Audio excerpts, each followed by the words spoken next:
4 number প্ৰশ্ন তলত দিয়া বাক্য কেইটাৰ পৰা অশুদ্ধ বাক্যবোৰ বাছি উলিয়াই শুদ্ধকৈ লিখা।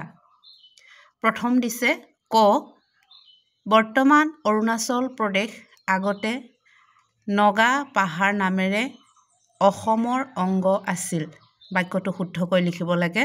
উত্তৰ হ'ব উত্তৰ বৰ্তমানৰ নাগালেণ্ড আগতে নগা পাহাৰ নামেৰে অসমৰ অংগ আছিল। খ কাৰ্বি আংলং জিলা সমভূমিৰে গঠিত। উত্তৰ হ'ব কাৰ্বি আংলং জিলা পাহাৰেৰে গঠিত। গ অৰুণাচল প্ৰদেশৰ দক্ষিণ অঞ্চলত হিমালয় পৰ্বতমালা অৱস্থিত।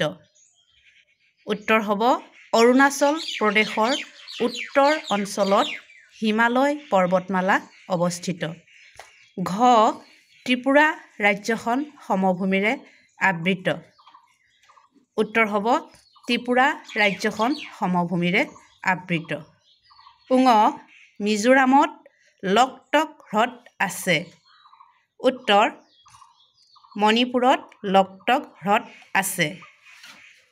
5 নম্বৰ প্ৰশ্নটো হৈছে কোনকেইখন ৰাজ্যক একেলগে উত্তৰ পূব ভাৰত বুলি কোৱা হয়? উত্তৰ হ'ব অসম, মেঘালয়, মণিপুৰ, ত্ৰিপুৰা, অৰুণাচল প্ৰদেশ, মিজোৰাম আৰু নাগালেণ্ড ৰাজ্যক একেলগে উত্তৰ পূব ভাৰত বুলি কোৱা হয়। 6 নম্বৰ প্ৰশ্ন ভাৰতৰ উত্তৰ পূবৰ ৰাজ্যসমূহ পৰ্যটকৰ বাবে কিয় আকৰ্ষণীয় লিখা।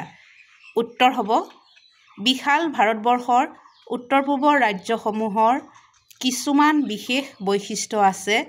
এই ৰাজ্যসমূহ বহুতো আকৰ্ষণীয় আৰু প্ৰাকৃতিক ঐতিহ্যৰে ভৰপূৰ।